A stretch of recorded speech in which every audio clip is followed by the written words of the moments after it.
These girls love the boy. These girls love the boy. They love the boy. These girls love the boy. These girls love the boy. They love the boy. These girls love the boy. These girls love the boy. They love the boy. Willow, what's been your biggest loss? I would have to say, I honestly feel like I lost my sanity at one point. Okay. Really? Yeah. It was after that whole whip my hair thing, and I had just stopped doing singing lessons. Right. And I was kind of just in this gray area of who am I? Is there do I have a purpose? Is there anything that I can do besides this? So Whip My Hair was how long ago?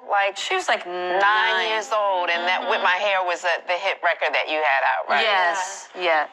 After the tour and the promotion and all of that, and it was they wanted me to finish my album. And I was just no, I'm not gonna do that. And then after all of that kind of settled down and it was a kind of lull, I was just listening to a lot of dark music and it was just so crazy, and I was just plunged into this black hole. And I was cutting myself. What? Yeah, and doing crazy things. Really? When were you cutting yourself? I didn't see that part. A long time ago. Cutting yourself where? On my wrist. I mean, you can't even see it, but there's still a little something there, but totally lost my sanity for a moment there. Wow. I had no idea. Your brothers didn't know? No. Friends? There's one friend that knew, yeah. I never talk about it because it was such a short, weird point in my life, but you have to pull yourself. So why were you doing that? Out of it. I honestly felt like I was experiencing so much emotional pain, but my physical circumstances were reflecting that. Oh, got it. And so would you say that was part of the reason, the self-harm makes the pain more tangible? It's actually visible, and something you can see put your finger on. Literally. You can feel it. And it becomes real. Exactly. Instead of a ghost, in your mind. Yeah. But one night I was just this is actually psychotic. And after that, I just stopped. That's good to freaking know. It's been I wanted to share that clip with you guys because a lot of times I have these same conversations with my foster dad. It's because growing up in foster care, there were so many times where I wish that I could change places with other people, whether it was just celebrities, other people I came into contact with. But it's always like my foster dad said, you never know exactly what someone is going through, because there is a story behind everyone's smile. There's a palm between everybody's prints and hands in their story. So you never know exactly what someone is dealing with in their everyday lives. And for Willow to be able to express how the industry made her almost commit suicide and drove her to the point where she wanted to cut herself, I can almost I shouldn't say I can almost relate, but I can relate to that situation, because there were times where I tried to commit suicide my own self. And I spoke about this in a previous video where I attempted my first suicide, where I tried to lock myself in my bedroom and set my room on fire to kill myself when I was 8 years old. And she speaks about how she started self-cutting at 9 years old after the whole whip her hair incident and phenomenon from when she dropped that single. And it's so crazy because a lot of people mask their hurt and their pain and their struggle behind a smile, and they just try to keep pushing forward and keep pushing forward. And it's almost like a punching bag. You get punched, you might give back a little bit, and you just take it, but you just stand there and take it. And that's what I like to equate myself with, as a punching bag, because I've been through so much. And I might get punched, I may give back, I might give back a little bit, but I just stay there. And I was able to kind of deal with a lot of the hurts and the pains that I had to go through. But I know it was just one time where I can really relate to her when I think I was around like 13 or 14 years old. And it was at a time where it was at a custody hearing for when I was with one of my previous foster parents before I'm with my foster dad now, when I was actually staying with them. And like I said, everybody knows who's watched my previous videos that my mom battled with alcohol addiction, drug abuse, and prostitution. And we were in the courtroom and we were having this custody hearing where the judge asked her, did she want to get her son back? And she blatantly flat out said, no, I don't want him.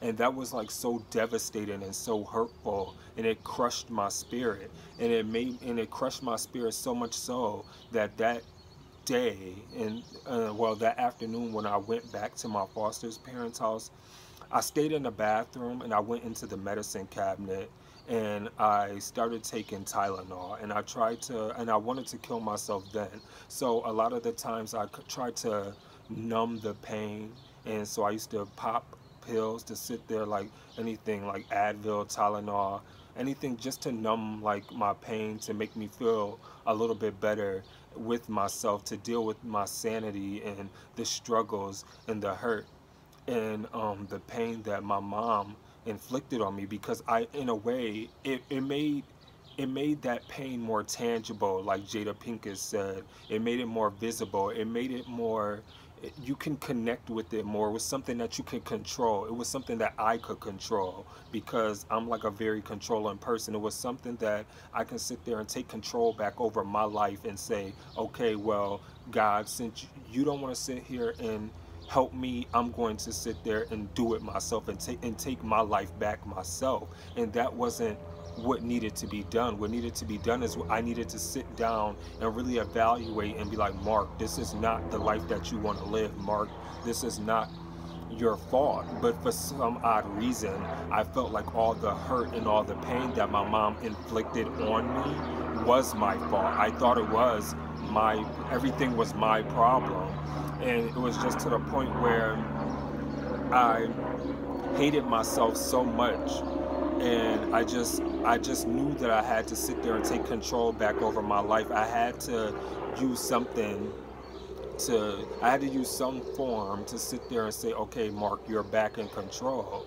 And self-medicating was a way for me to do that. Writing dark poetry to express my feelings was a way for me to do that, because in a way it was like almost like a real strong, it wasn't even a strong reaction, it was a weak reaction where I'll be like, where's the bed where I can just hide under, where I can just get everybody to go away? And I just want to stay there. I want to lock myself there to get everybody to just go away and close myself off from all the hurt and all the pain and the reality, which was my life. And just like not try to deal with those issues and those circumstances that surrounded me. And it's crazy that a lot of people don't, like, I hide a lot of things because I try to mask a lot of things with comedy and just being open and more free and smiling and just trying to beat to my own drum and try to live like everything is all peaches and cream and strawberries. And below the surface, when you scratch the surface level, it's not.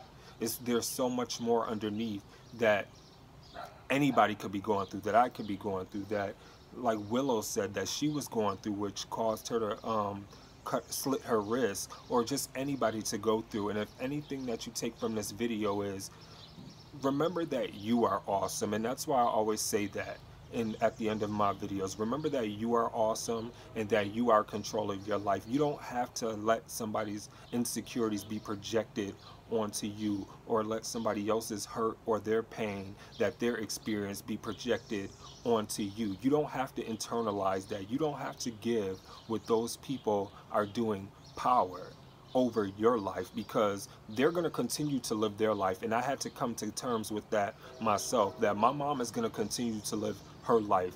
My biological dad is going to continue to live his life. My cousin who raped me repeatedly is going to continue to live his life. My mom's boyfriend who raped me twice is going to continue to live his life. Those people who I witnessed rape my mother are going to continue to live their life. And I had to get my own sanity back and live mine and live my truth, and know that what they subjected me to was not the end all and be all for Mark Coleman. And if anything, just remember that you are awesome, and to self-love yourself, because if anything, the only thing that you have is your self-worth and the love for yourself. So, and I'm going to end the video right here. Please remember to like and comment and let me know what was your biggest loss. Like Jada asked Willow, what was your biggest loss, or what are your thoughts on this video on how Willow dealt with the pressures of the industry? Please give me a thumbs up. That always helps out a lot. Like I said, please remember to like, comment, and also subscribe to my channel, because I drop content like this every Monday and Friday, and then every day in between whenever I actually have a free second and just want to talk about real life issues, because that's the whole point about my channel, is to spread positivity and just speak about the real life issues that people are facing on a daily basis. And if you have anything that you want me to cover, or you want me to speak about or get my input about, I have my social media down below. You can hit me up on my IG anytime. You can hit me up on my Snapchat. You can hit me up through email. You can hit me up through Twitter and let me know. Be like, Mark, hey, I want to talk to you, or I want you to cover this topic, and I'll be more than willing to cover that topic. And as I always say, remember to stay awesome, be awesome. You are awesome. This is your boy Mark, and I'm signing off. Deuces.